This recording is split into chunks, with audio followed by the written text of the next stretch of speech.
Buongiorno, benvenuti al nostro Focus TG. Siamo in onda anche oggi in diretta per informarvi di quello che sta succedendo in Veneto. Sappiamo che è una settimana molto importante per il Veneto perché è la settimana in cui diventerà operativo il Green Pass anche sul posto di lavoro, anche nelle aziende. Tutto questo sta creando una serie di, più che problemi, di situazioni anche complicate per le farmacie. Le ULSS stanno gestendo i vaccini. Non ci sono ancora arrivati i dati delle vaccinazioni né quelli del contagio delle ultime ore, quindi appena arriveranno li vedremo insieme per capire da che parte si va. Poi abbiamo il tema della solidarietà alla CGIL che sta avvenendo un po' in tutto il Veneto dopo i fatti di Roma della settimana scorsa e naturalmente qualche problema legato allo sciopero indetto per la giornata odierna che sentiremo dalle nostre redazioni se ha creato più o meno disagi durante la mattinata, ma cominciamo subito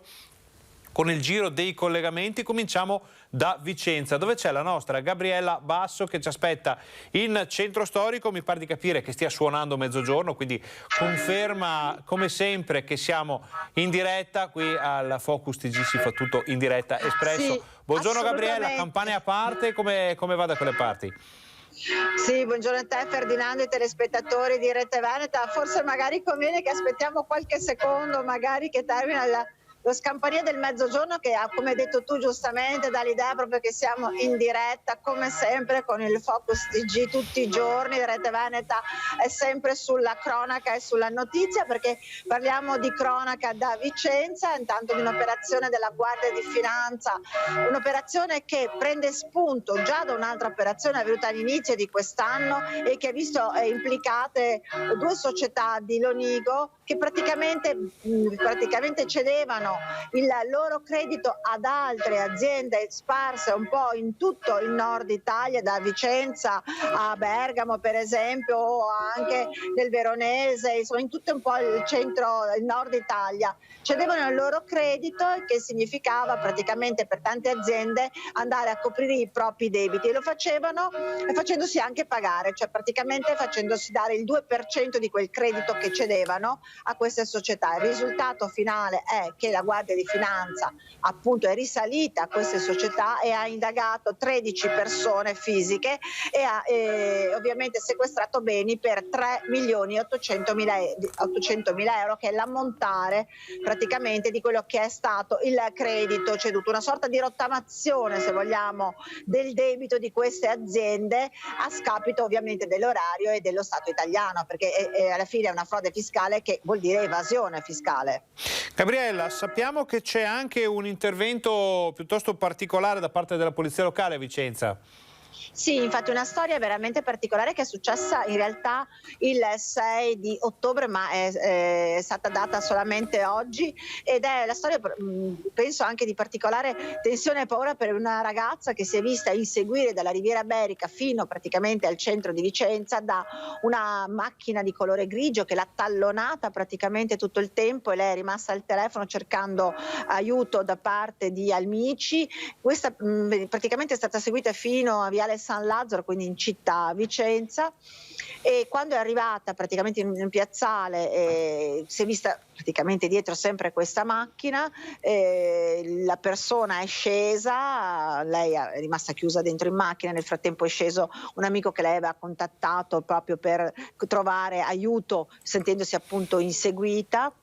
Risultato finale, facendola proprio in maniera stringata, perché poi tutta la notizia ve la diamo questa sera nel nostro telegiornale ovviamente, ad inseguirla era un 41enne di origini straniere che aveva deciso che questa ragazza lo voleva conoscere.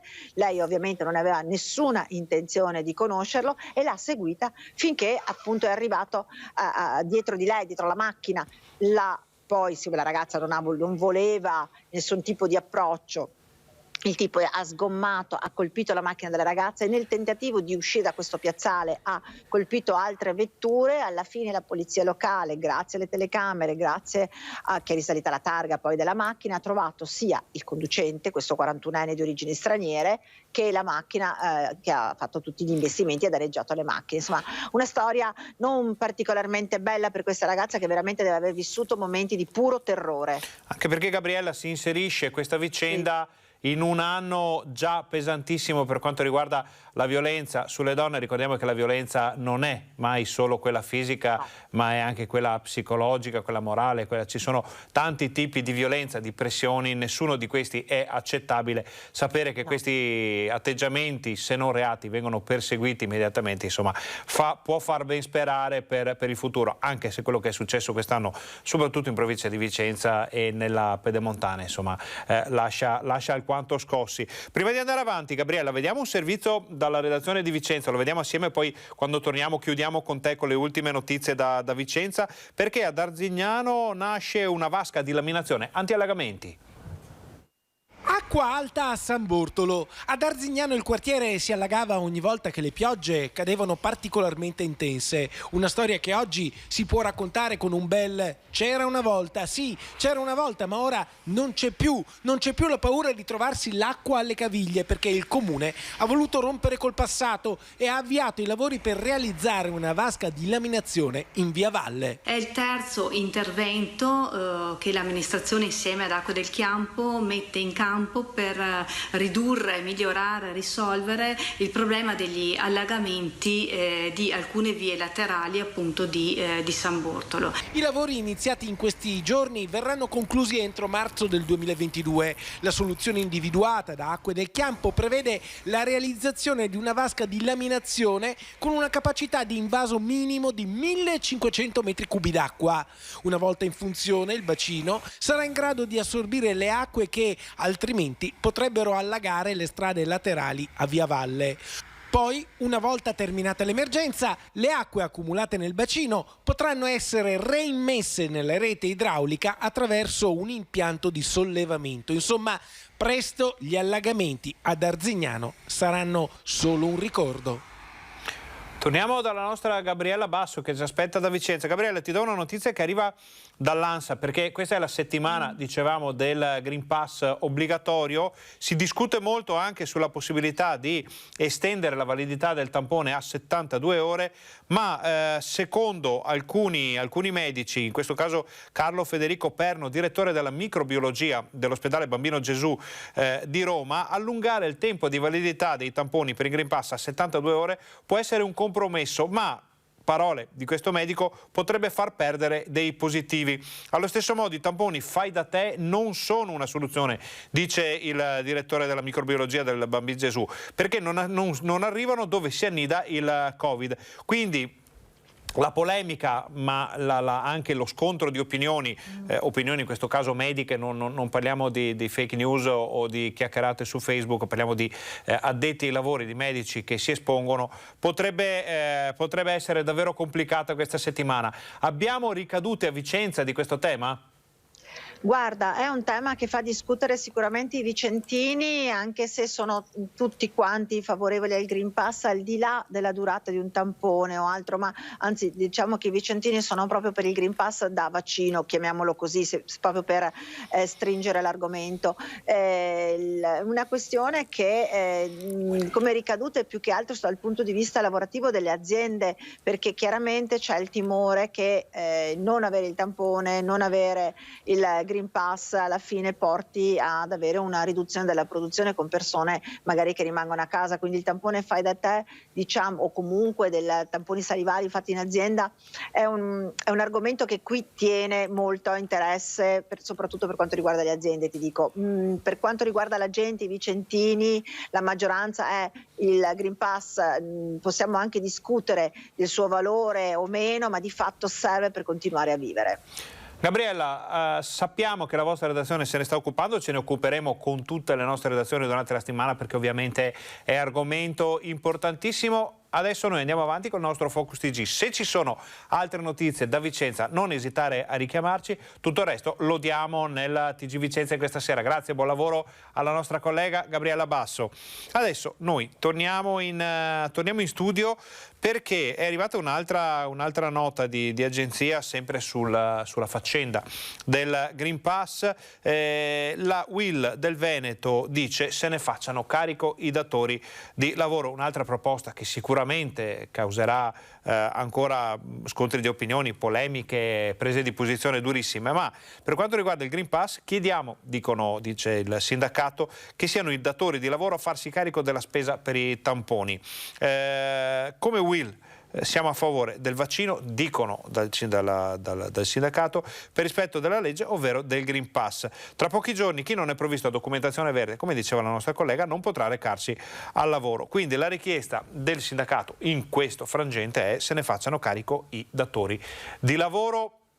Le associazioni datoriali non sembravano molto d'accordo con questo argomento, con questa presa di posizione. Non resta che capire che cosa succederà fra pochi giorni, perché sappiamo che da venerdì cambia tutto, ci saranno molte cose da affrontare in maniera diversa. Noi ne parliamo come sempre nel Focus TG, però adesso facciamo una brevissima pausa pubblicitaria. State con noi, torniamo fra pochissimo, sentiamo anche cosa succede a Padova, abbiamo tanta cronaca e poi naturalmente cominciamo a parlare di Green Pass, perché questa è la settimana decisiva. State con noi, torniamo fra pochissimo.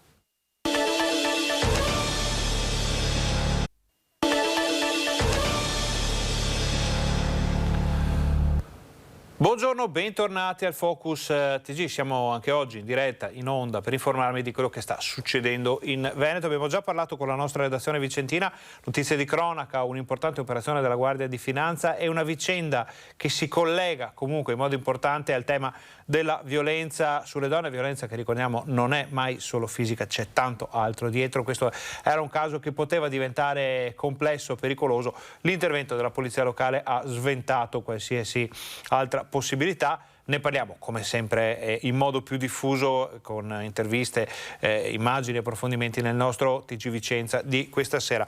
Adesso apriamo il capitolo della cronaca in attesa di poterci collegare con la nostra redazione padovana, perché ieri è stata una giornata funestata da molti incidenti, troppi incidenti sulle strade del Veneto. Vediamo il servizio.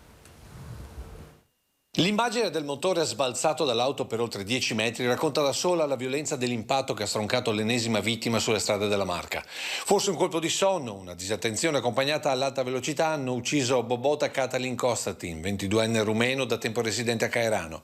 Piastrellista, lavorava in una ditta edile di un connazionale che saltuariamente gli prestava l'auto, una BMW di grossa cilindrata per i fine settimana. Kostatin questa mattina intorno alle 5 stava rientrando verso Caerano lungo la Marosticana quando all'altezza dell'ultima curva prima della grande rotatoria è uscito di strada. Nessun segno di frenata, solo segni delle gomme sul fossato fino all'impatto con il cemento di un ponticello. Il veicolo nel primo impatto si porta via anche questa colonna per poi terminare la corsa incastrandosi su questo cancelletto. Nell'impatto il motore si stacca dalla scocca continuando a rotolare per oltre 10 metri. Sul posto arriva un'ambulanza, i sanitari tentano l'impossibile per mantenere in vita il giovane, mentre i vigili del fuoco tentano di estrarlo il più velocemente possibile dalle lamiere. Il giovane però cessa di vivere poco dopo a causa delle numerose ferite e contusioni. La salma invece sarà estratta oltre un'ora dopo l'impatto, quando i pompieri riescono ad aprire completamente l'abitacolo.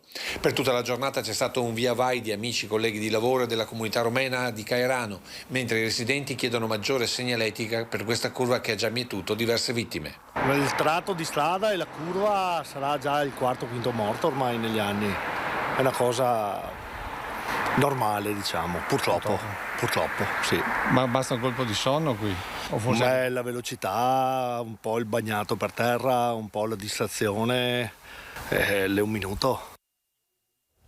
Prosegue il nostro giro con i nostri giornalisti, con le nostre redazioni. Eravamo a Vicenza qualche minuto fa, come sempre in diretta andiamo a Padova, dove c'è Valentina Visentin in centro storico per un'importante manifestazione. Valentina, buongiorno. Sì, buongiorno Ferdinando, questa è una delle manifestazioni che erano previste quest'oggi a Padova. Lo vedete, io sono tra Palazzo Moroni e l'Università, la zona è blindata dalle forze dell'ordine perché alle mie spalle è in corso la manifestazione del sindacato di base CUB, l'unico sindacato di base contro il Green Pass, quindi di fatto da una manifestazione di un sindacato di base si è trasformata in una manifestazione contro il Green Pass, come quelle che si vedono di sabato pomeriggio. La manifestazione è partita da qui, da Palazzo Moroni e poi ha fatto il giro delle piazze, adesso è ritornata qui dove ci sono gli interventi, slogan contro il Green Pass. Il CUB è un sindacato di base della scuola, c'erano anche rappresentanti di alcuni studenti universitari che non vogliono il Green Pass per frequentare le lezioni. Questa è una manifestazione, sono circa 1 migliaio le persone che hanno preso parte e che appunto si sta concludendo proprio in questi istanti con gli interventi che si stanno, come vedete, facendo proprio sotto il portone del Palazzo del Bola, sede principale dell'Università di Padova. Gli slogan sono quelli che siamo ormai abituati a sentire ogni sabato pomeriggio: no Green Pass, libertà di lavoro.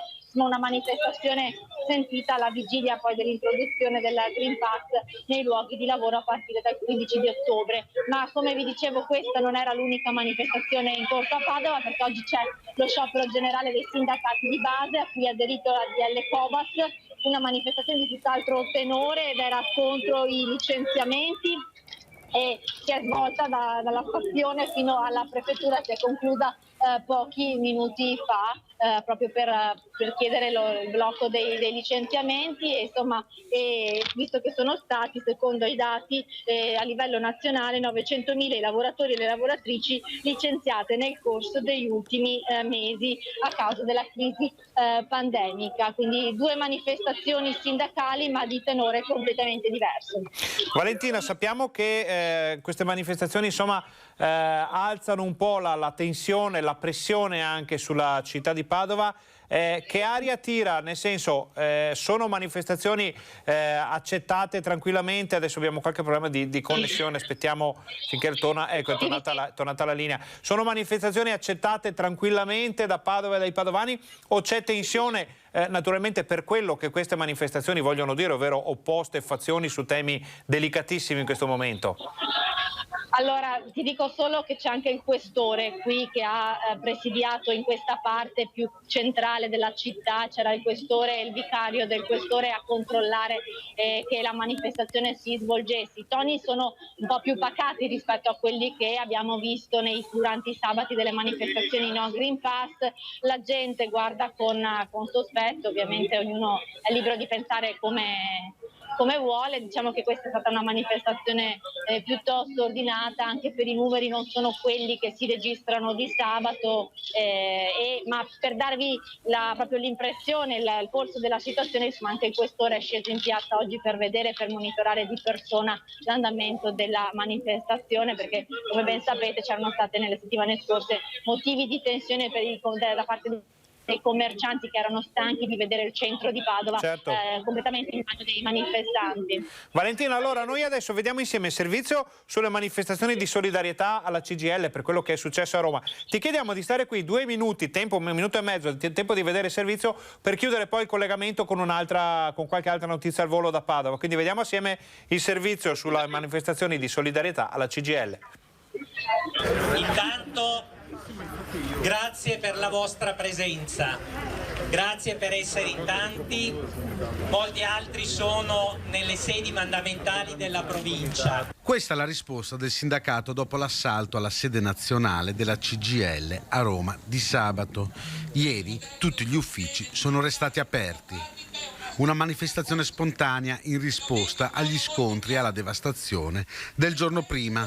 Un percorso che porterà la CGIL insieme a CISL e UIL in piazza sabato prossimo. Noi risponderemo, il 16 viene organizzata una manifestazione unitaria a Roma e una manifestazione, lo dicevo prima al gruppo dirigente, lo ripeto a voi, non è una manifestazione per le pensioni, è una manifestazione antifascista. Molti gli esponenti dei partiti che hanno voluto portare la propria solidarietà, tra loro anche Gianni Cuperlo e Alessandro Zan, che invita le istituzioni a mettere al bando chi sabato ha attaccato la sede del sindacato. Bisogna applicare la 12ª disposizione transitoria della nostra Costituzione, perché i partiti fascisti vanno sciolti, non sono, come dire, accettabili delle forze politiche che inneggiano contro i lavoratori e occupano le sedi sindacali. Anche il sindaco di Padova, Sergio Giordani, era presente ieri in via Longhin. Già non piacciono questo tipo di manifestazioni, per infiltrarsi e fare caos e occupare un sindacato, io veramente sono preoccupato a questo punto, non sto scherzando, sono preoccupato che stiamo prendendo una deriva folle.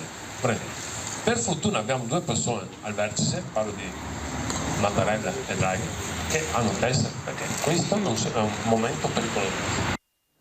Allora, torniamo da Valentina Visentin, che è in piazza, giornata, periodo di manifestazioni. Padova, lo sappiamo, da sempre è una piazza molto calda per le manifestazioni. Quando succede qualcosa a livello nazionale o regionale, Padova è un po' il termometro e schizza in alto la temperatura, scendono in piazza le diverse fazioni, le diverse opinioni e per fortuna, insomma, da un bel po' non succedono problemi grossi, però è un posto in cui la gente ha piacere di dire che cosa pensa e noi come sempre lo raccontiamo. Valentina, però succede anche dell'altro a Padova e provincia?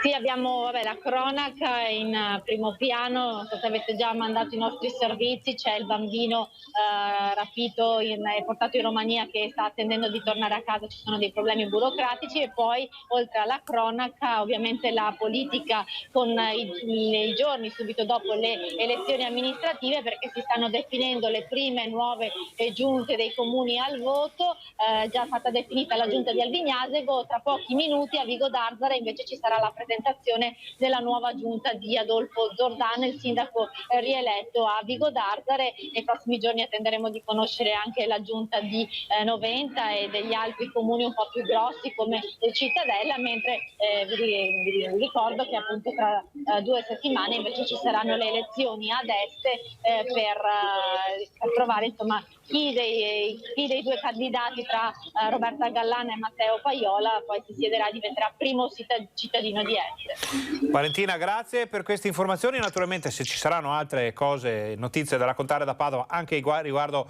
alla manifestazione, dovesse succedere qualcosa, noi sappiamo che la nostra redazione ci chiamerà immediatamente per aggiornarci come facciamo sempre. Grazie, buon lavoro a Valentina Visentin. Noi torniamo in studio. Avete sentito giorni un po' complicati anche da quello che sta succedendo a livello nazionale, le ricadute sono importanti. Padova, come abbiamo detto in diretta con il collegamento dal centro storico in cui si stava svolgendo questa manifestazione, che a conti fatti è diventata una manifestazione no Green Pass. Padova è sempre calda da questo punto di vista.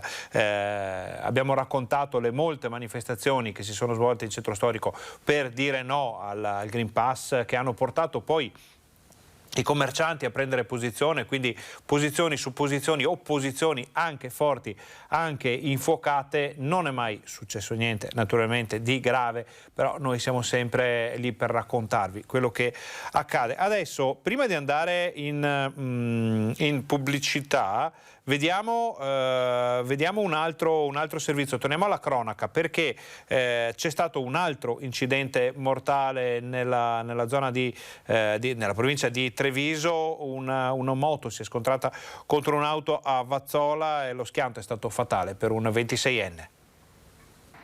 L'impatto violentissimo in via Colonna, a Tezze di Vazzola, durante un sorpasso. Pochi istanti e la moto, che dopo aver colpito la fiancata a sinistra dell'auto, vola letteralmente sul campo adiacente, non lasciando scampo al Centauro. Per Giovanni di Napoli, 26enne di San Polo di Piave, che lavorava come operaio a Cimadolmo, non c'è stato nulla da fare. La tragedia si è consumata in tarda mattinata a Tezze, poco dopo la rotonda di Villa Dirce, lungo la strada che porta a Ponte della Priula. Entrambi i veicoli nella stessa direzione. Di Napoli in sella una Ducati 899 Panigale, comprata da un anno. Una 33enne di Vazzola al volante di una Golf.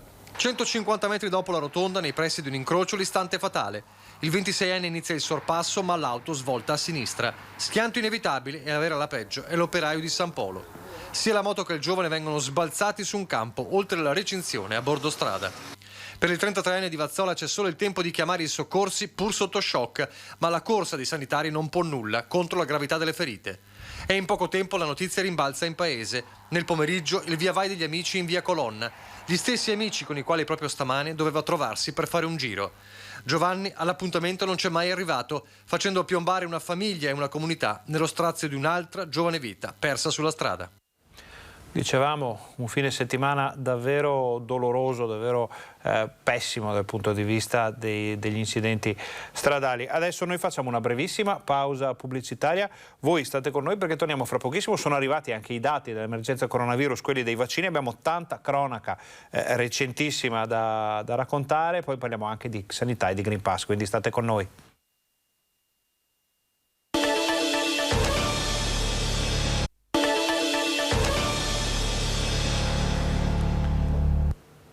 Buongiorno, bentornati al nostro Focus TG. Siamo in diretta anche oggi in onda per informarvi di quello che sta succedendo in Veneto. Abbiamo visto le manifestazioni in centro storico a Padova, città sempre calda sotto questo profilo. Adesso vediamo la cronaca. Prima di andare a Padova vediamo un incidente che è avvenuto, un incidente di caccia avvenuto ieri mattina a Meduna di Livenza durante una battuta di caccia appunto fra 4 amici della zona. Secondo una ricostruzione dei carabinieri, durante una sosta nella zona di via Malute, uno del gruppo, un 58enne, sarebbe scivolato facendo partire per errore 2 colpi del proprio fucile. Uno è finito in aria, l'altro invece ha colpito un amico 41enne tra il gluteo e l'inguine. Immediata la richiesta di soccorso è sua, l'uomo è stato trasportato con l'elicottero in ospedale a Treviso, dove è ricoverato, ci dicono, non in pericolo di vita.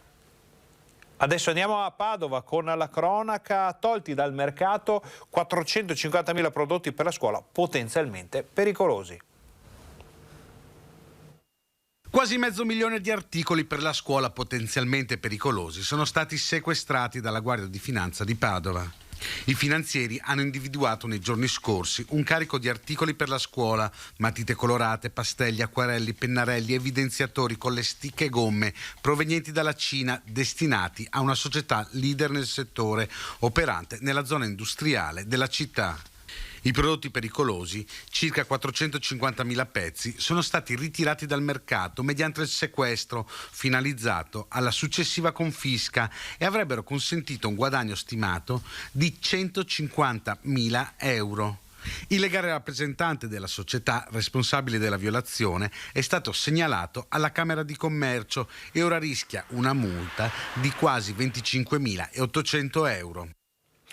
Restiamo a Padova, restiamo in tema di cronaca perché ci sono delle novità anche importanti sul sequestro e ritrovamento del bambino, ricorderete, rapito a Padova nei giorni scorsi. Pare che ci siano problemi per il rientro del piccolo a causa di documenti scaduti. Un problema burocratico causato dai documenti scaduti ha bloccato in Romania il bimbo di 5 anni rapito martedì scorso dal papà a Mortise.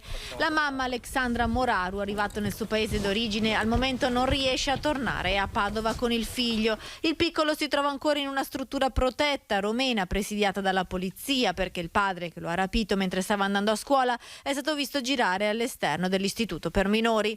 La battaglia tra i 2 genitori per l'affidamento del figlio dura da qualche tempo.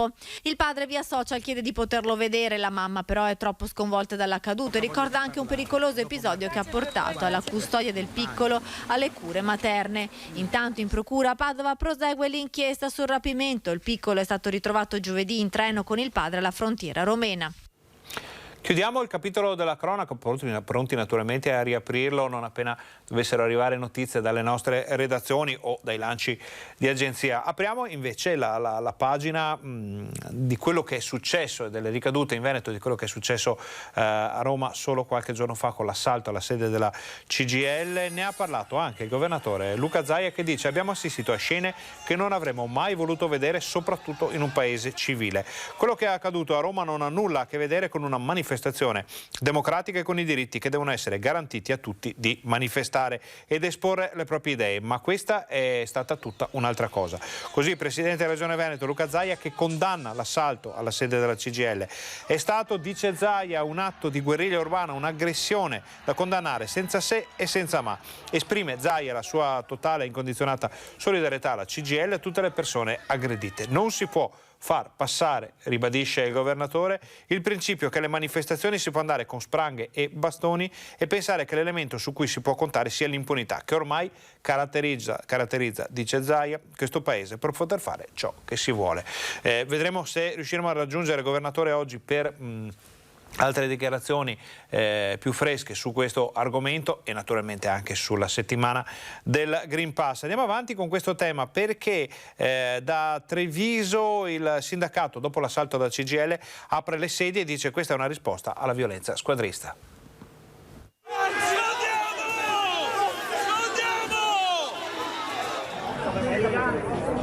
La sede della CGIL è un presidio democratico e antifascista e quando ci sono questo tipo di provocazioni noi reagiamo in maniera seria, pacata e democratica, però reagiamo. Tutte le sedi aperte. Negli uffici della CGIL della Marca la risposta del sindacato all'assalto di Roma, mentre nella capitale scattano gli arresti per gli scontri con i No Green Pass e Forza Nuova finisce nel mirino.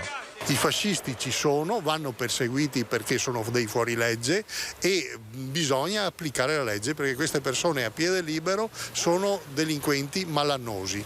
Ma il tema non è solo politico. Nella marea in corteo anche famiglie e lavoratori a pochi giorni dal D-Day dell'obbligo vaccinale in aziende e uffici. La questione del Green Pass non l'ha posta il sindacato ma l'hanno posta le controparti. Le regole per quanto ci riguarda vanno rispettate. Noi siamo perché la gente si vaccini, siamo per convincere i lavoratori ma tutti i cittadini a vaccinarsi e chi non può o non vuole ovviamente deve fare il tampone. E di fronte al rischio caos paventato dalla Regione per l'impossibilità concreta di garantire uno screening ogni 48 ore ai lavoratori non vaccinati, la CGIL ribadisce: i tamponi devono essere gratuiti. Qua in Veneto abbiamo fatto il tampone fino a qualche settimana fa a chiunque passasse per la strada. È un tema, come dire, legato alle disponibilità della Regione. Si parla di autonomia, la Regione ha questo tipo di autonomia di scelta, scelga di fare il tampone a quei lavoratori che non possono o non vogliono vaccinarsi. Anche a Vicenza c'è stato un presidio davanti alla sede della CGIL dopo l'assalto ormai celebre di Roma e c'è chi chiede un intervento immediato da parte del governo. Quello che è accaduto ieri a Roma è un attacco squadrista inaccettabile in un paese democratico. Per questa ragione ci siamo mobilitati ovunque nel paese per tenere simbolicamente aperte le nostre sedi questa mattina, giornata di festa. Quello che noi chiediamo al governo è di sciogliere organizzazioni di impronta fascista così come recita e prevede la nostra Costituzione. Chiediamo al governo che ci ascolti perché c'è bisogno di interventi sul lavoro, sugli ammortizzatori, sulle pensioni per affrontare quel malessere sociale diffuso utilizzato ad arte da gruppi estremisti di estrema destra per destabilizzare il paese e colpire le organizzazioni democratiche. Per questo saremo a Roma sabato prossimo in una grande manifestazione unitaria CGIL, CISL, UIL. Su questo argomento è intervenuto anche Giacomo Possamai, il capogruppo del PD in Consiglio regionale del Veneto, che dice, testuali parole: preoccupa la massiccia presenza di veneti ai disordini di Roma, assalto alla CGIL incluso.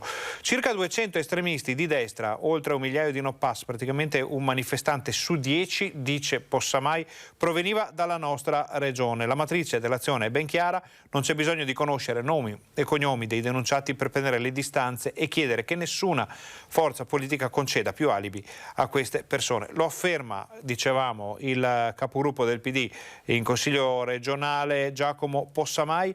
Ci auguriamo, dice Possamai, che in Parlamento votino tutti a favore della mozione del PD per chiedere lo scioglimento di Forza Nuova e di movimenti dichiaratamente fascisti. Anche in Veneto nelle ultime settimane il clima si è fatto più teso, ricorda il capogruppo, con striscioni intimidatori appesi davanti alle sedi sindacali di Padova, 3 della CGIL, una alla CISL di Verona, solo per fare alcuni esempi. Solo ad agosto, dice Possamai, la Procura di Padova aveva aperto un'inchiesta sulle infiltrazioni della destra radicale nelle manifestazioni di Novax e no Green Pass. Non ci sono più dubbi, bisogna alzare la guardia a ogni livello. Questo dice Giacomo Possamai. Non conosciamo in questo momento le fonti a cui il consigliere regionale ha attinto per poter parlare di un Veneto ogni 10 fra le persone che hanno partecipato agli scontri e agli assalti di Roma. Naturalmente gli chiederemo conto di queste affermazioni per capire se ci sono dati importanti di questo genere. Ve ne daremo poi risposta nei nostri telegiornali. Adesso con la regia di Fabio Verin noi facciamo una brevissima pausa pubblicitaria. Voi state con noi perché cominciamo a parlare del tema del Green Pass, dei tamponi, della settimana cruciale per l'emergenza coronavirus. Sono arrivati i dati, li vediamo fra pochissimo, quindi state con noi perché torniamo davvero fra poco.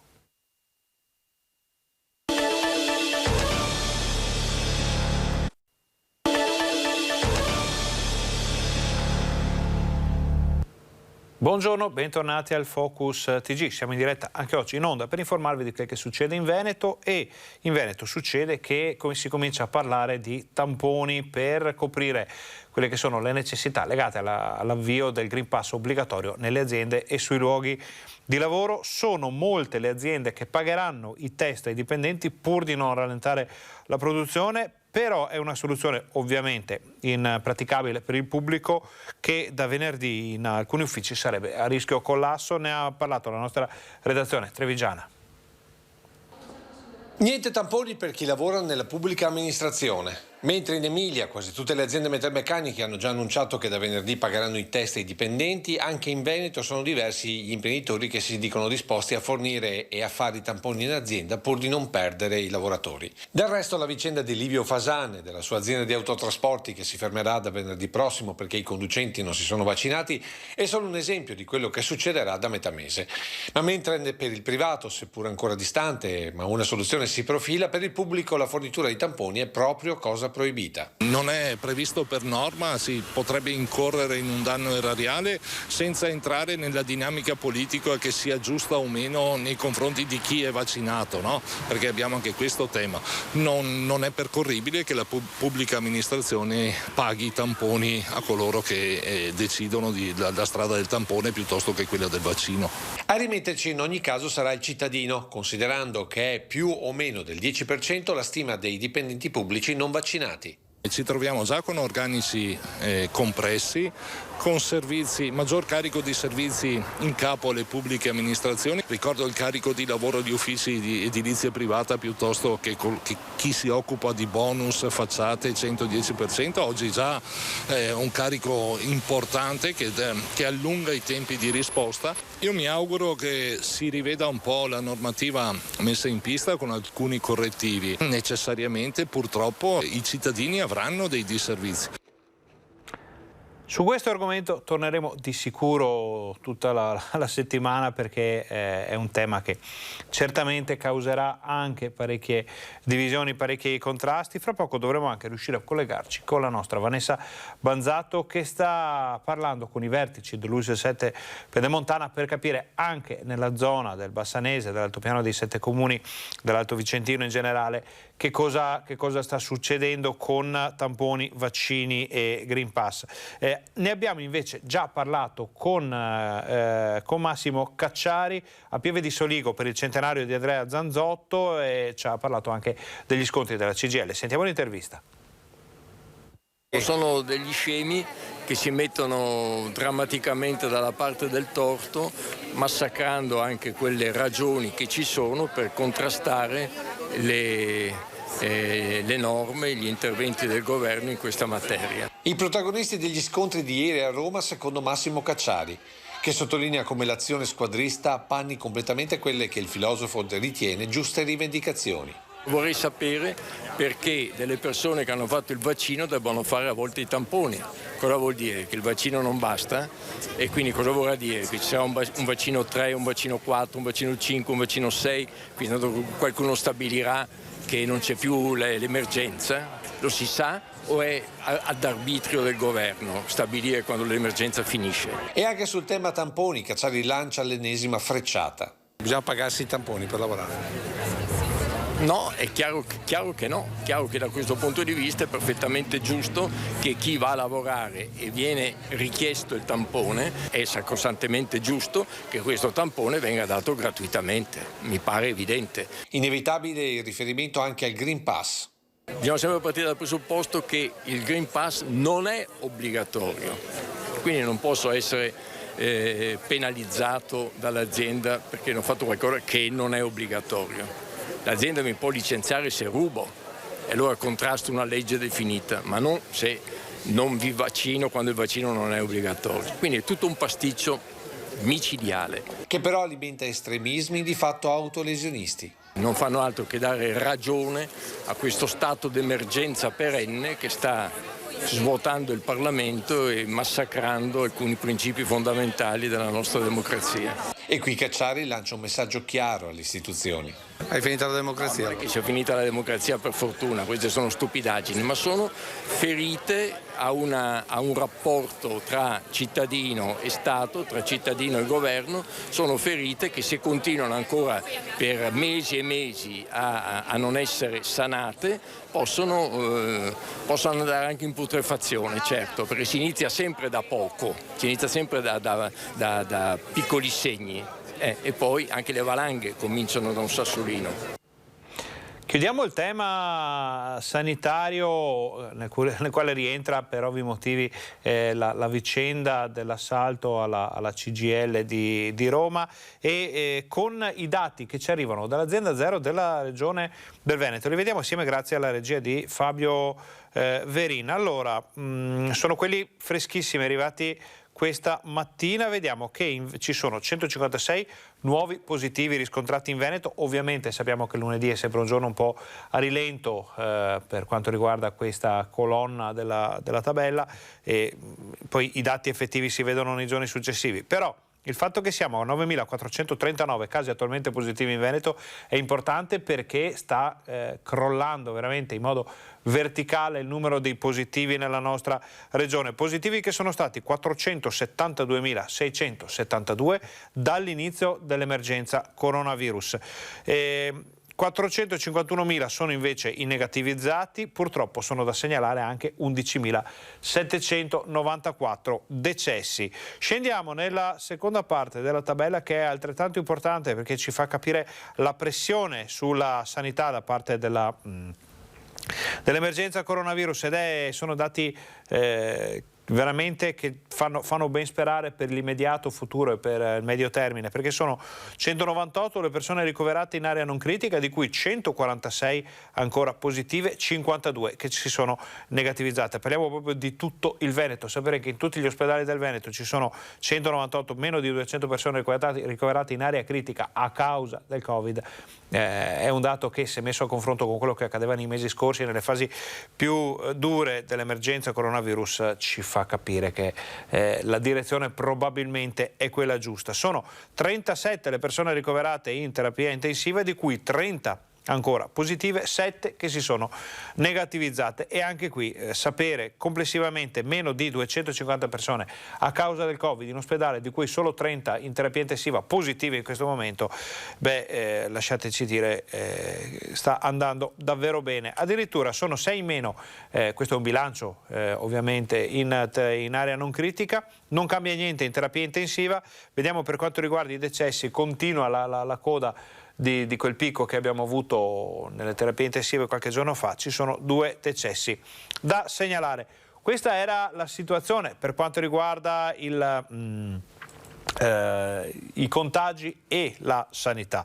Vediamo invece l'altra parte della cosiddetta manovra tenaglia, quella dei vaccini. Allora, dati aggiornati a ieri sera, sono 5.622 le dosi somministrate nella giornata di ieri, prime dosi 2005, cicli completati 2.469, addizionali booster, ovvero la terza dose 613. Il Veneto ha somministrato l'86,6% delle dosi a disposizione, quindi vuol dire che c'è possibilità di manovra, c'è possibilità di gestire le pesanti prenotazioni arrivate in seguito alla decisione del governo di attivare il Green Pass anche nelle aziende, quindi lo spazio c'è. Vediamo i dati a livello regionale. Sono 3.600.000 quelli che hanno almeno una dose, per un totale del 74,9% dei veneti. Sono 3.443 le persone in Veneto che hanno il ciclo completo, ovvero il 71% della popolazione. Prima dose più prenotati, siamo al 75,2%, ovvero quasi 3.7 milioni. Popolazione residente con la terza dose siamo già a 26.000, quindi se contiamo gli anziani, i fragili, le case di riposo, adesso si parla anche della sanità, perché in molte aziende è già partito la prenotazione della terza dose, insomma essere già a 26.000, che comunque nel totale solo 0,6%, però vuol dire che la macchina vaccinale in Veneto corre con il consueto ritmo che possiamo vedere in questa tabella.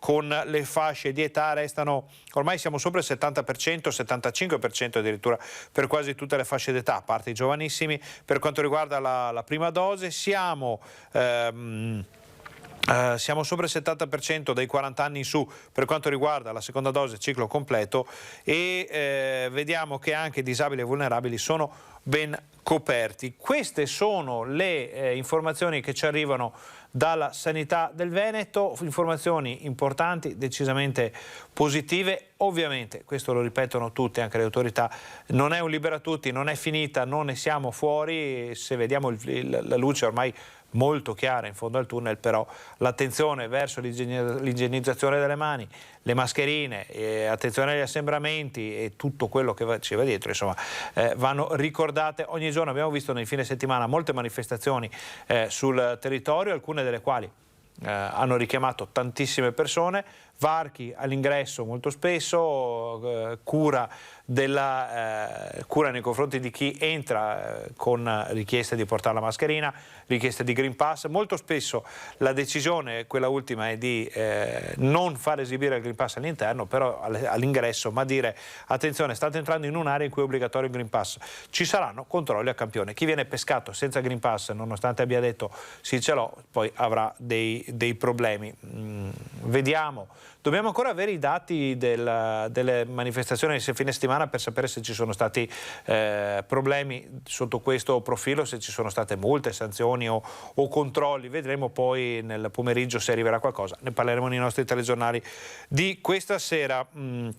Siamo sempre in attesa di poter andare a parlare con la nostra Vanessa Banzato, che non vediamo ancora come nel collegamento, quindi apriamo un altro capitolo, poi torniamo a parlare di sanità quando la nostra giornalista, la nostra collega sarà disponibile. Vediamo la festa del Santo per l'insediamento del nuovo rettore, giornata storica quella di ieri in onda su Rete Veneta, la messa del nuovo rettore della Basilica del Santo. Vediamo com'è andata.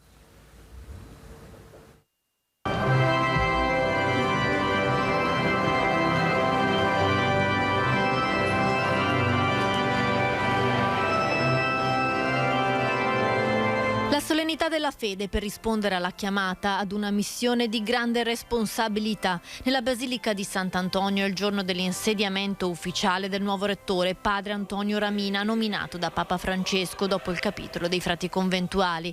Padre Antonio succede a padre Oliviero Zvanera, nuovo custode di San Francesco a Treviso. Nella celebrazione ufficiale, presieduta dal delegato pontificio Monsignor Fabio Dalcin, risuonano i 3 incarichi principali che dovrà svolgere padre Antonio. Accoglienza, preghiera e misericordia. E grazie Sindura per la tua collaborazione e per tutto quello che farai. E su di te, su tutti i frati, su quanti operano davvero per il bene di questo santuario antoniano, su quanti seguiranno queste norme di carità sia pace e misericordia. Alla presenza delle autorità civili e militari e dei tanti fedeli collegati anche in diretta, ecco il passaggio cruciale dell'insediamento di Padre Antonio. Spero di riuscire a lasciarmi ispirare da alcuni suoi tratti qualificanti.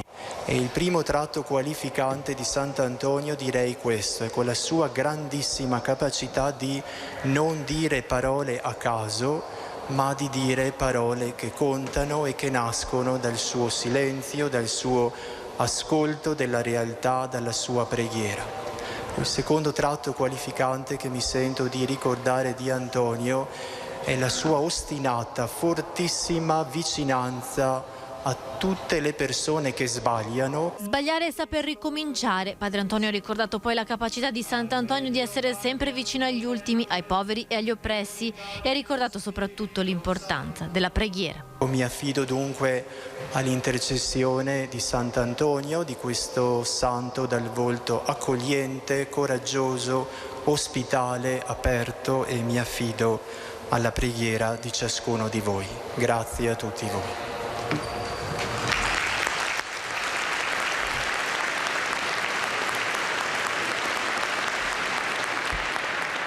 Una cerimonia molto importante per il santo, ma in generale per i devoti, per la cristianità, una cerimonia seguita, molto seguita anche grazie a Rete Veneta. Abbiamo avuto davvero molti contatti ieri, molti telespettatori che hanno voluto vedere in diretta questo cambiamento così importante per il santo. Noi abbiamo già le prime parole del nuovo rettore della Basilica del Santo, ma le sentiamo dopo la pubblicità, quindi state con noi perché torniamo davvero fra pochissimo.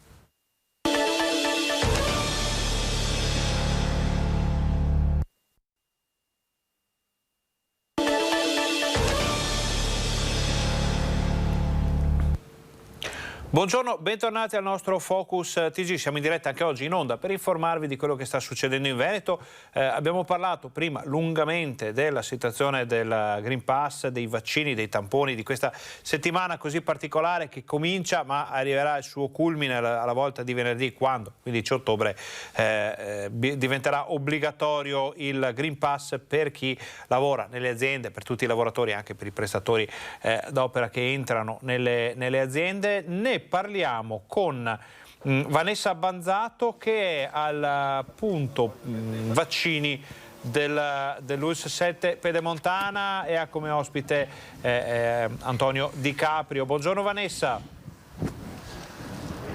Sì, buongiorno a te Ferdinando e a tutte le persone che ci stanno seguendo. In realtà siamo davanti al punto tamponi, ecco. Ferdinando, del San Bassiano.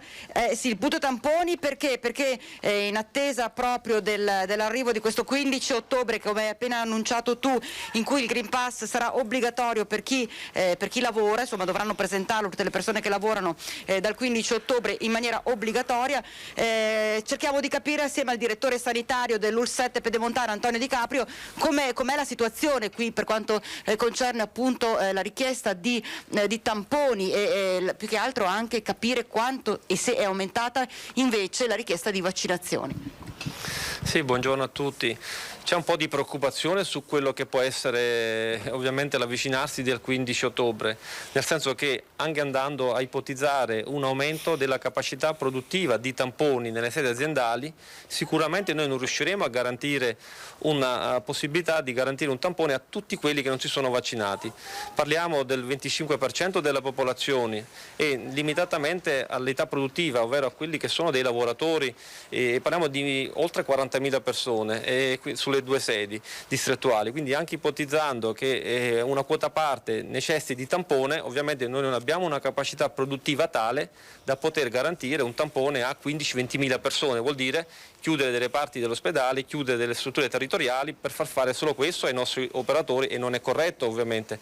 Sicuramente il tema della vaccinazione è il tema dolente e cruciale, perché abbiamo aperto altre agende fino al 31 ottobre, ma procede molto a rilento lento la prenotazione.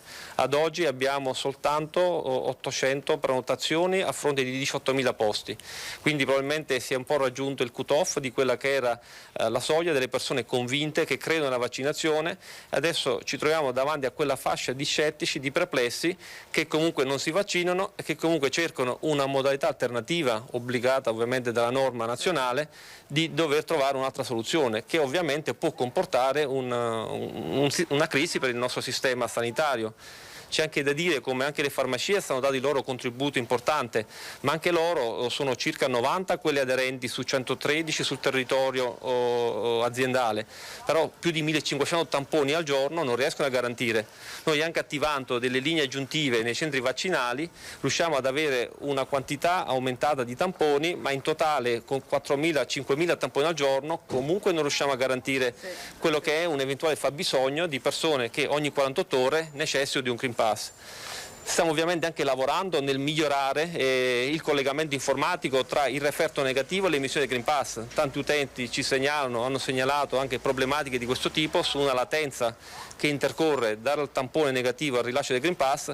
Ovviamente stiamo mettendo in piedi tutta una serie di accorgimenti e l'ultima cosa è che probabilmente per andare anche un po' a rimodulare e a disciplinare l'accesso ai punti tampone dovremmo mettere in piedi anche un sistema di prenotazione al tampone, per evitare di, ripeto, trovarsi migliaia di persone che possono venire in maniera senza un ordine e senza un orario. Certo. Per quanto riguarda invece, dottor Di Caprio, la questione delle terze dosi, partito per gli ultraottantenni, è partito per personale medico ospedaliero, e la situazione? Sì, anche lì ovviamente le circolari sia ministeriali del CTS e della Regione sono in evoluzione. Già questa settimana ci si sta comportando in maniera diversa, nel senso che gli operatori sanitari inizialmente si era partiti solo con gli over 60, solo per quelli che sono nei reparti a rischio o anche per chi ha patologie. In realtà adesso è stata estesa a tutti gli operatori sanitari, ovviamente anche quelli che lavorano nelle strutture territoriali, gli ospiti, è stata anche estesa agli over 60, quindi non solo over 80. E al momento sta procedendo con una prenotazione ordinata, sono circa 300 le prenotazioni già in pochi giorni che riguardano gli operatori sanitari. Ricordo che la terza dose è una dose booster di richiamo, di rinforzo immunologico, ma è facoltativa, quindi ovviamente non c'è l'obbligatorietà. E si è visto a livello scientifico come il dosaggio, il rilievo di anticorpi decade nell'età adulta e quindi maggiormente indicata negli over 80, così come anche si è accertato anche negli over 60.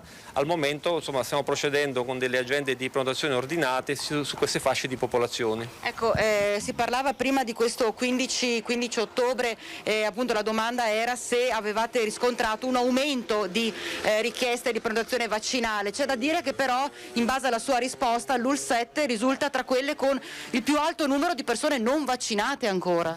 Purtroppo sì, il dato oggettivo, poi sono i numeri che evidenziano la veridicità delle cose e c'è una fetta, una sacca di persone che effettivamente non ritiene la vaccinazione come un elemento salvavita, come in realtà la storia ha dimostrato, e quindi su quelle persone si fa anche fatica a incidere o a convincerle, essendo anche la vaccinazione non obbligatoria per quanto il Green Pass comunque comporti la necessità di avere o il vaccino o il tampone. La speranza è sempre che ci sia una conversione di questi scettici alla vaccinazione. Ripeto, noi stiamo procedendo con circa 250-300 persone che ogni giorno si prenotano come prima dose, che sono percentuali molto basse, ripeto, su circa 20.000 agende fino al 31 ottobre abbiamo sature una percentuale davvero minima. Non c'è stato lo spauracchio di questo 15 ottobre come invece è successo in altre ULSS venete? C'è stato un impulso rispetto magari a qualche mese fa, in realtà è dal 10 agosto che ho memoria che stiamo viaggiando con dei numeri davvero minimi di prenotazione, soprattutto sulle prime dosi. C'è stata la fetta dei giovani, la campagna fatta per i giovani adulti che ha generato un po' un impulso favorevole, però per il momento anche nel mese di settembre abbiamo delle percentuali non certamente esaltanti. Ci sono aziende, dati oggettivi anche questi e confrontabili, che hanno risposto in maniera maggiore ma con maggiore adesione, e soprattutto anche le classi in età lavorativa, e nella nostra azienda purtroppo abbiamo una fetta di persone maggiormente perplesse.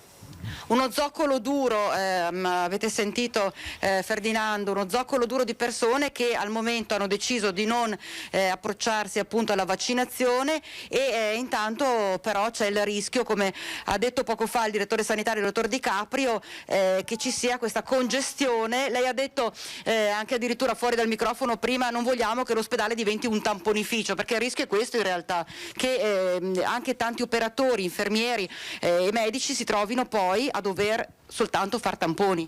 Sì, ma io penso che in realtà nessuna azienda sanitaria veneta, tenuto conto della percentuale dei non vaccinati, riesce a garantire un tampone a quelle persone che appunto non ne hanno necessità per via della norma del Green Pass. Quindi bisogna trovare anche lì delle strategie alternative per evitare che il sistema vada al collasso, e appunto far andare il sistema a un collasso per persone non con patologia acuta, non per problematiche cliniche, ma per problematiche anche di scelta, è veramente un peccato. E mi riferisco ovviamente anche a tanti colleghi operatori sanitari che sono in piccola parte ancora lì fermi sul non volersi vaccinare, e per i quali anche su di loro si sta abbattendo la scure della sospensione. Quindi la tematica è molto delicata e complessa, però ripeto, siamo in una fase di post-Covid, stiamo impegnandoci nel far recuperare le liste d'attesa, che sono tante come tante le aziende, per far sì che comunque le 3 ondate Covid ci hanno limitato nella capacità erogativa e per la parte chirurgica e ambulatoriale. Adesso dover di nuovo ritrovare o ribaltare un sistema sanitario aziendale e dare priorità a quella dei tamponi è davvero un peccato e non è giusto per chi veramente è in sofferenza. Quindi noi manterremo la capacità produttiva nel far tamponi in maniera adeguata, ma non certamente tale da rispondere alle esigenze dei non vaccinati. Ecco, quanti sono i medici e infermieri all'interno dell'UL7 al momento che sono sospesi? Al momento, siccome è un meccanismo molto dinamico, so che anche oggi partivano ulteriori sospensioni e quindi ci avviciniamo verso una progressiva sospensione di tutte le persone che non si è vaccinato. Abbiamo all'incirca 74 persone alla data della settimana scorsa, quindi oggi saranno ulteriormente sospesi, arriveremo quasi ai 100 sospesi. Abbiamo anche ovviamente la fetta del personale che è dipendente, che è dell'U7 ma che non lavora presso i nostri ospedali o il territorio, magari quelli delle casse di riposo, e anche lì abbiamo circa 80 persone sospese, quindi anche questa numerosità inizia a essere significativa e anche questo un po' condiziona le attività sanitarie. Indubbiamente. Ferdinando, se non hai domande da studio... Vanessa, avrei una domanda, perché sono molti i telespettatori che ci chiedono, anche in relazione a quello che abbiamo detto con i lanci di agenzia arrivati questa mattina, questo tema della validità del tampone da 48 a 72 ore. Pare che ci sia la volontà appunto di portare la validità a 72 ore, però il mondo medico, sono molti gli scienziati che dicono attenzione, 72 ore è davvero un rischio. Chiediamo al dottor Di Caprio qual è la sua opinione in merito. Certo. Ecco, dottor Di Caprio, mi chiedono dallo studio, Ferdinando Garavello mi chiede appunto il discorso della validità, di spostare la validità del Green Pass dopo il tampone dalle 48 alle 72 ore, però c'è tutto quanto la parte medico-scientifica che dice 72 ore sono troppe, non è più valido alla fine il tampone. È vero questo? Ma questa è anche una proposta che era stata fatta dal nostro Presidente. So che ci si è posti in maniera critica anche su quelle che sono delle situazioni probabilmente anche migliorative. Sì. E bisogna anche tener conto come stiamo viaggiando in una condizione di bassa incidenza virale, stiamo viaggiando in una fase dove abbiamo dei casi che rapportati rispetto a ottobre scorso sono veramente inferiori. E quindi anche questa è una logica di opportunità. Certo, c'è un comitato tecnico scientifico che ha il diritto sulla base degli esperti e delle valutazioni di dare indicazioni. Certo è che c'è anche poi il buonsenso e la pratica del resto della nazione che dovrebbe trovare un compromesso tra le parti, e sicuramente quella delle 72 ore potrebbe essere in parte una soluzione che permetterebbe di avere intanto una minor pressione quasi quotidiana. Però le scelte in questa fase vedo che stanno un po' ricadendo anche sulla parte politica, soprattutto a livello nazionale. Lei sarebbe favorevole a questa cosa? Io sarei favorevole sicuramente, è un vantaggio che diamo agli operatori sanitari in una fase dove i parametri di circolazione virale, di incidenza confermano il Veneto in zona bianca, per cui c'è anche una riapertura di tante attività anche fino a poco fa sospese, riaperture negli stadi, socialità ormai tornata a livelli quasi di normalità, per cui ci starebbe. Ferdinando, abbiamo sentito dunque, potrebbe essere una soluzione questa, quella di allungare, secondo il dottor Di Caprio, appunto a 72 ore, tra l'altro anche lo stesso governatore Zaia, l'abbiamo detto e ripetuto in più occasioni, appunto ha chiesto che si impegni il governo proprio per far slittare di queste ulteriori 24 ore, insomma, la validità di un Green Pass post tampone. Ferdinando, io per il momento posso chiudere, ti ricedo la linea e salutiamo il dottor Di Caprio. Grazie per il suo intervento, dottor Di Caprio. Noi ringraziamo Vanessa Banzato, il dottor Antonio Di Caprio, direttore sanitario dell'USET Pedemontana, per questo collegamento. Avete sentito intanto tutte le perplessità, le difficoltà anche cui stanno andando incontro le aziende sanitarie del Veneto, ma anche il punto di vista dei medici che dicono si può spostare a 72 ore la validità del Green Pass dopo il tampone, qualcun altro invece a livello nazionale dice no, deve restare 48 ore. Sono temi su cui la politica deve fare sintesi, perché naturalmente questo è quello che arriva dal mondo scientifico, poi qualcuno deve decidere di mettere queste faccende nero su bianco in un decreto legge, in un provvedimento naturalmente da passare poi alle regioni per far capire una volta per tutte che cosa si potrà fare. Mancano pochissimi giorni all'avvio del Green Pass obbligatorio nelle aziende e la situazione non è poi così chiara, non è poi così lineare, non è poi così semplice. Chiudiamo adesso il tema Green Pass, vaccini, coronavirus, continuiamo a parlare del nuovo rettore della Basilica del Santo. Abbiamo visto poco fa la sua prima celebrazione all'interno della Basilica di Sant'Antonio e abbiamo anche le sue prime parole. Sentite cosa ci ha detto. Il primo messaggio che mi sentirei di dare è questo, di avere fiducia nella vita, di essere ottimisti nonostante la realtà difficile in cui viviamo, ma forse sempre la realtà è difficile e complessa, quindi fiducia e ottimismo, e poi come Antonio non temere di metterci in dialogo con tutte le persone che ci sembrano diverse, che ci sembrano nemiche, ma che invece ci possono permettere di crescere, di approfondire anche nello spessore della nostra umanità, oltre che della nostra fede cristiana. Fiducia e ottimismo che arrivano dalla fede e dalla vita di Sant'Antonio. Padre Antonio Ramina, nuovo rettore della Basilica, sceglie queste due parole per il suo primo messaggio. 51 anni vicentino, Padre Antonio condivide con il santo il nome. Il nome di Antonio mi è stato dato in memoria di Antonio Abate, e tuttavia Antonio di Padova, che si chiamava Fernando, ha scelto egli stesso Antonio in memoria di Antonio Abate, quindi siamo in buona compagnia. Un incarico di responsabilità che lo vedrà fianco a fianco ai fedeli. Con la gratitudine di poter abitare e stare in un posto molto bello, affascinante, in cui posso incontrare molte persone, molte realtà, molti pellegrini che cercano in Sant'Antonio una figura di riferimento, di consolazione. Quindi direi che anche in tempi di pandemia Sant'Antonio può offrire questa mano aperta e accogliente nei confronti di tutti. Padre Antonio Ramina rimarrà in carica fino al capitolo del 2025. In questo suo mandato la speranza di vedere arrivare a Padova Papa Francesco, che poco più di un mese fa gli ha conferito questo incarico. Sappiamo tutti che la Basilica di Sant'Antonio è Basilica Pontificia, quindi questa è già casa del Santo Padre. Chiaramente speriamo di poterlo accogliere qui, evidentemente in dialogo, in collaborazione, in comunione con il Vescovo Delegato Pontificio, Monsignor Fabio, e con il Vescovo di Padova, Monsignor Claudio Cipolla. Certamente questi inviti, se saranno possibili, sarà importante poterli studiare, mettere in atto in comunione con tutte le realtà che fanno capo alla Basilica e che la guidano, la sostengono. Apriamo ora la pagina dell'area berica, dell'area di Vicenza, e vediamo l'assestamento di bilancio del Comune di Vicenza da oltre €1 milione. Autunno, tempo di assestamento di bilancio, e con il Covid non manca la necessità di accorrere in supporto di uno o di un altro settore della pubblica amministrazione.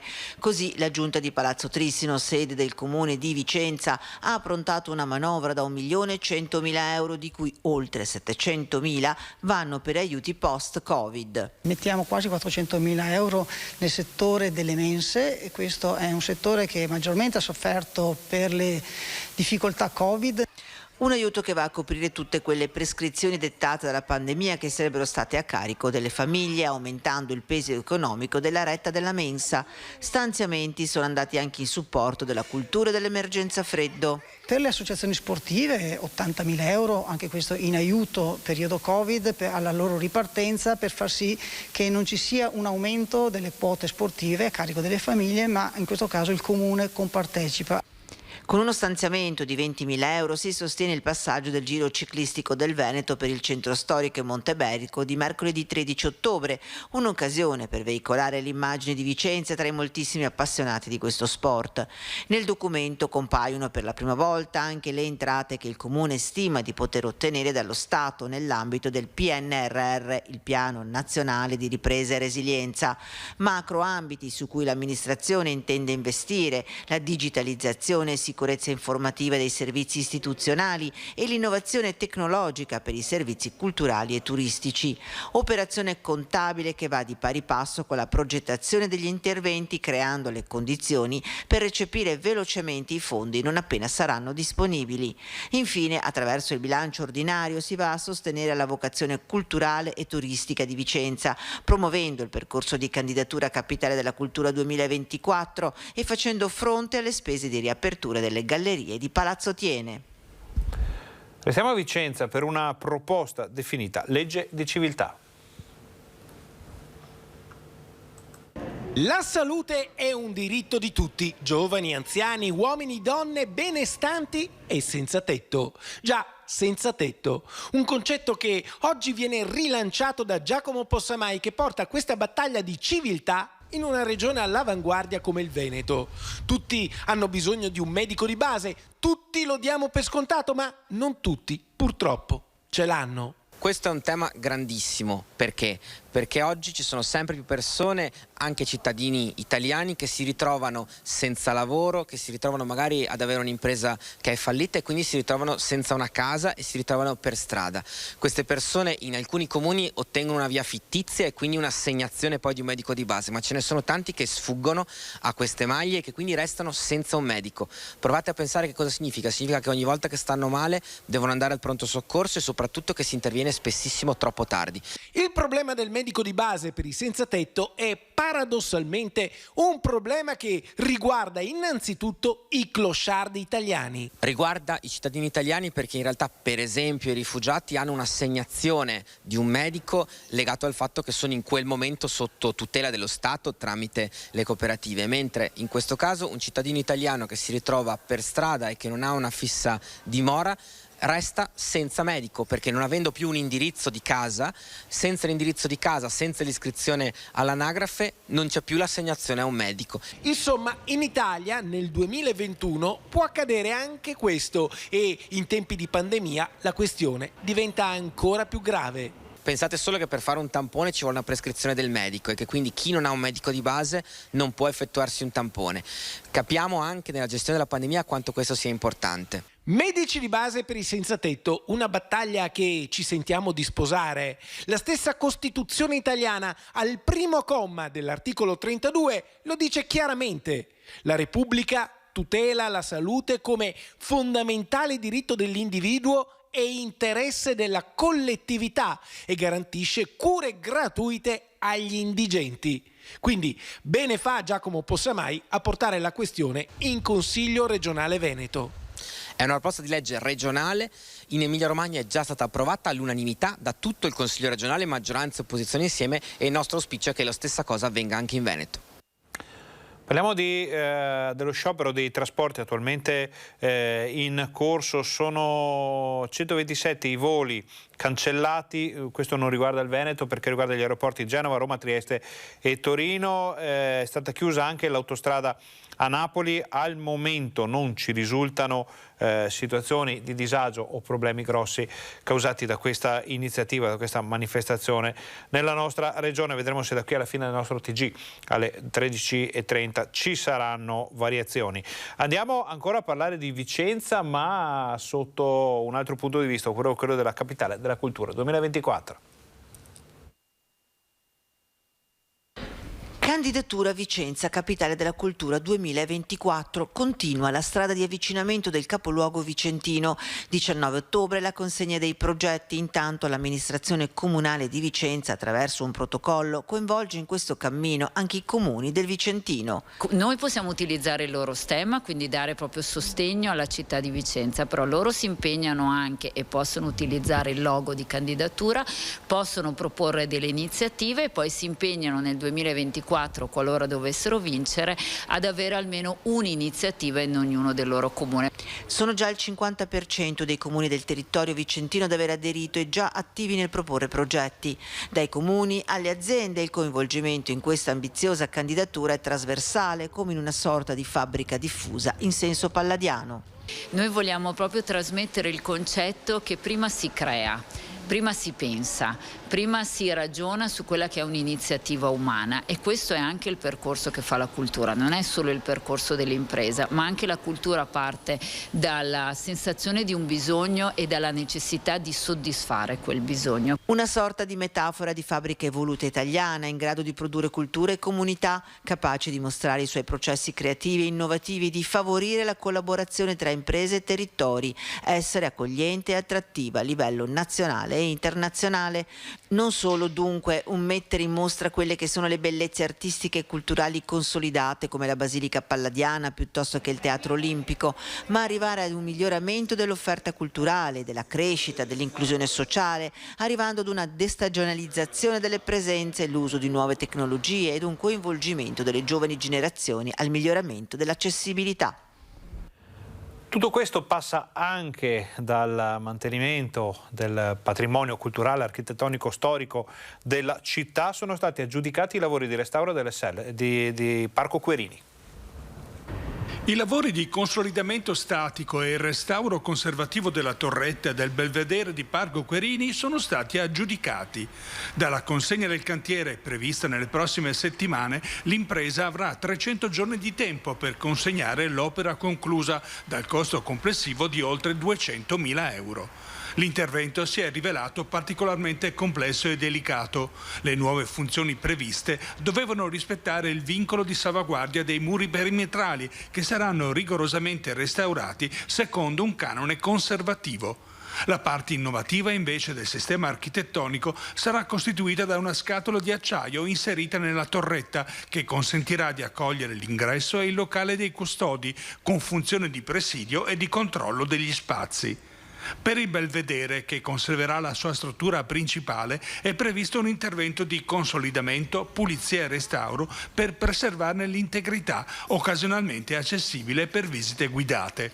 Con questa tranche di interventi prosegue l'imponente restauro del complesso delle serre di Parco Querini, che una volta terminato offrirà alla città un nuovo spazio museale ludico-didattico.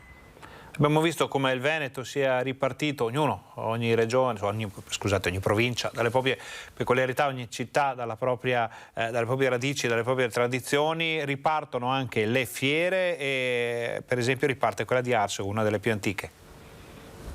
Garantiamo la sicurezza, ma soprattutto garantiamo che anche quest'anno l'evento possa invadere le strade del nostro paese con quella gioia e con quella spensieratezza di cui tutti abbiamo così tanto bisogno. Edizione numero 274 della Fiera di Arsego, tra le più grandi e antiche dell'Alta Padovana. Sicurezza in primo piano per garantire moltissimi eventi e gli stand gastronomici.